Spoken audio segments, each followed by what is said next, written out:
Good morning. We have 2 lessons to go for the year. How crazy is that? Today is Module 8 problem set for Lesson 7. You will, because I forgot to put it in the packet that came home, you should have received an envelope from me in the mail with a bunch of tangram pieces that look like this. That it came as like one worksheet and then you cut all the pieces out. So you're going to need those for today. So if you haven't cut those out yet, go get that sheet and work on cutting out all of the pieces. And while you're doing that, I want you to listen to this quick little video. It talks about how you break shapes into equal parts and what those equal parts are called. That's going to be really important for today's lesson. So I want to show this to you quick and then we'll get started.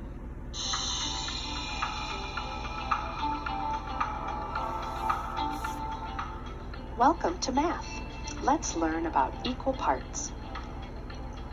Shapes can be divided into equal parts. The math word is partitions. Here are 2 circles. Which one has 2 partitions? The circle on the right has 2 parts, but they are not equal. 2 equal parts are called halves. What about a square? Vertical line? Yes. How about a horizontal line? Yes. Diagonal line? Yes. All 3 have 2 equal partitions, halves. How about 4 equal partitions? Cutting a square in half and in half again makes fourths. Sometimes we use the word quarters. Some shapes can be divided more than one way.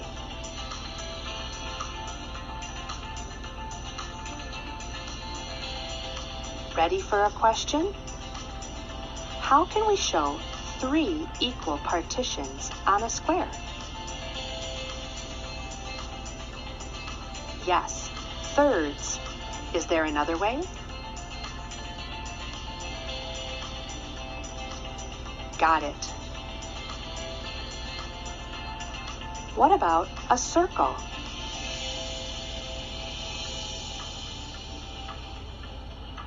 Those pieces aren't equal. Find the center. Now the 3 sections are equal.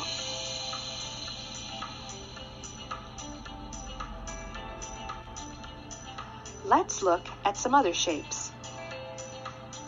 Rhombus, rectangle, star, hexagon, and oval. Let's add some partitions. Which shapes show 2 equal partitions? The rhombus and oval show halves. Which shape shows 4 equal parts? The rectangle has fourths. How many parts does the hexagon have? 3 partitions. What about the star? It is divided into 2 unequal sections. Well done. See you next time. Okay.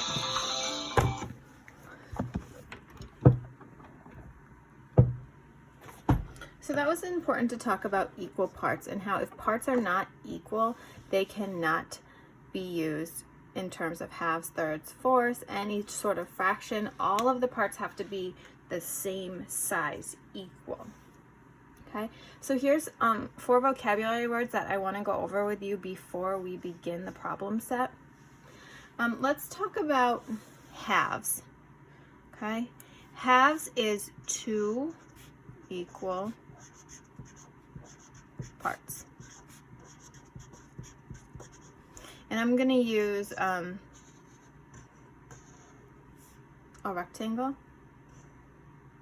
Is that halves? No, because the parts are unequal. So this would not count. I could not say that that was cut into 2 halves. It has to be equal parts. So halves are 2 equal parts. Thirds, right? The word third is 3 equal parts.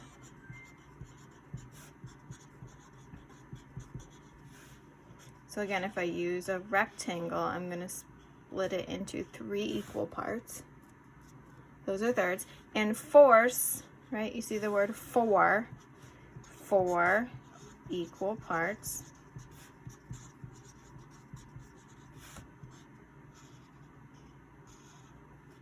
Okay, 1, 2, 3 lines makes 4 equal parts. Now this word parallel, can everyone say that word parallel? This is going to be really important next year. Parallel means that if you have parallel lines are lines that never cross. So you'll learn next year that lines can go on forever and ever and ever. As long as they never cross or will never cross, they are parallel lines. So for example, these 2 lines, even if they went on forever and ever and ever, all the way up my ceiling, they would never ever cross. They're parallel lines. These lines are also parallel. They could go on and on forever. They would never cross. You can have lines like this. Those are parallel lines. They will never cross. What about this?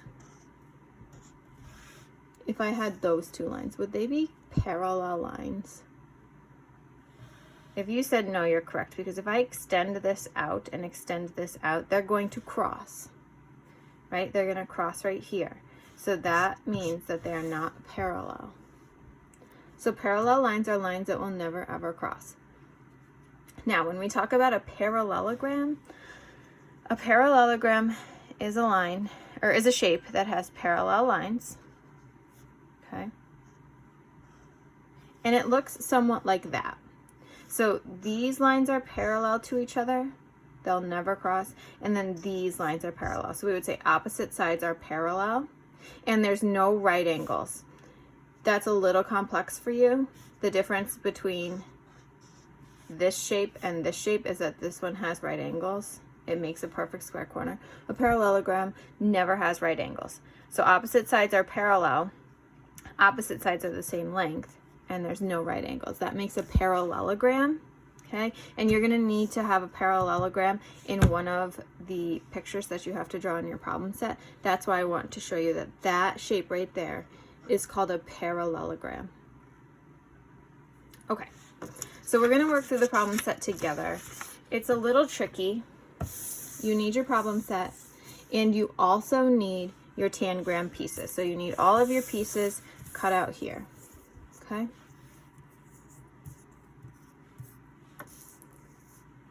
So the first problem, if you have your problem set, I'm going to move mine off to the side so you can see what I'm doing here. So follow along with me on your problem set. So 1A says use the 2 smallest triangles to make 1 larger triangle. So I'm going to find the 2 smallest triangles.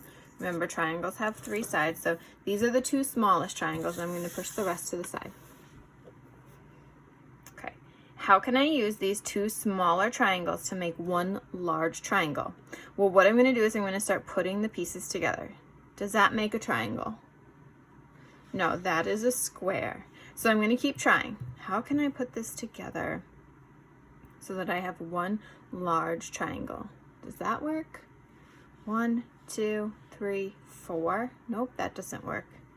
How do I put this shape together to have 1 large triangle? And there it is. That makes 1 large triangle. 1, 2, 3 sides. Okay, so I put these 2 triangles together like this to create 1 large triangle. So what you need to do now in your problem set is you are going to draw that picture of these 2 shapes for 1A. So what it is a straight line down and then your points So there's one triangle, and here's my other triangle, and that makes one large triangle. And if you want to outline that large triangle, go ahead. So this is what you need for 1A. You took your two smallest triangles and you put them together to create a larger triangle. Obviously, you can't put these down and trace them. They're way too big, so you have to be able to draw this as neatly as you can, okay?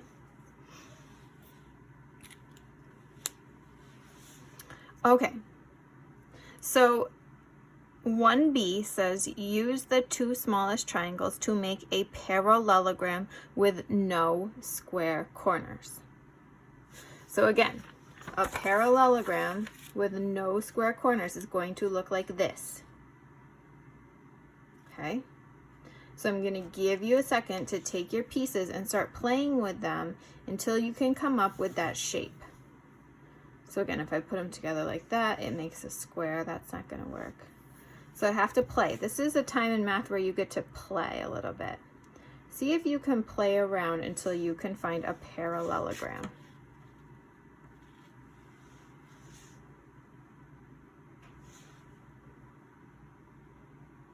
And there it is right there. If I took my drawing from earlier and I put a diagonal line through it, I would have two triangles, just like I have here. Two triangles makes a parallelogram. So now we have to go to our problem set and we have to draw that. So I'm going to start, the bottom of my triangle is pretty long, and then I have my other two pieces. I'm going to try as best as I can, okay? It's hard. Now my other triangle is upside down, and the top of it hits here. Do you see? So I'm going to take that and I'm going to extend that out, and then I'm going to draw a straight line across the top to make my parallelogram. So again, a triangle here and an upside down triangle here make a parallelogram that has no square corners.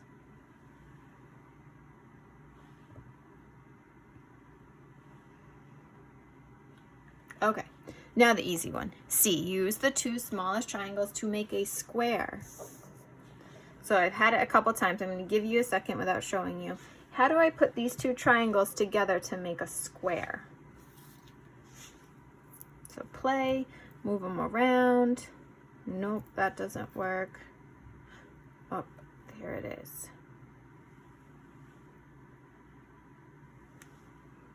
I put them together like that to make a square. So if you don't have it yet, if you haven't made it with your triangles, go ahead and try to put them together like that, where the long sides are touching in that diagonal. And because I know it's a square, this is what I'm going to do. I'm going to draw the square first this time. Try to get it so all your sides are about the same length. And then where it's cut in half is right here down the diagonal.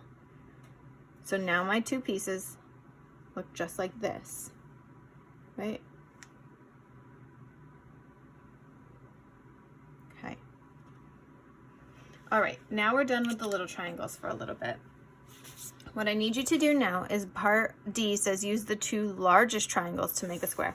So now I want you to take out your two large triangles. Okay, here they are.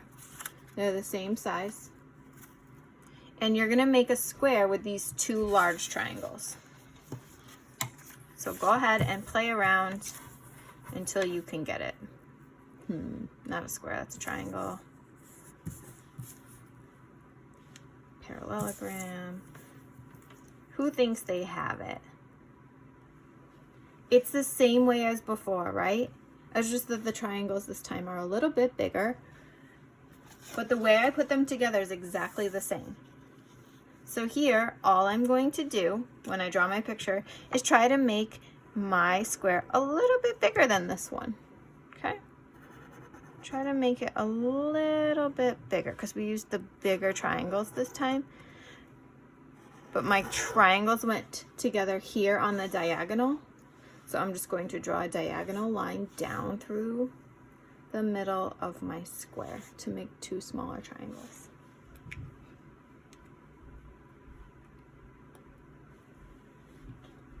Okay, I can push these tangram pieces off to the side for a minute, and I'm going to focus back here on the problem set. So E says, how many equal shares do the larger shapes in parts A through D have? How many equal shares? So I'm going to count all of the equal shares. Now they're equal, right? Because I'm looking at halves. So my pieces were the same size. So my two sections are going to be the same size. So how many equal shares? That means I'm going to count all of the sections. So I have 1, 2, 3, 4, 5, 6, 7, 8.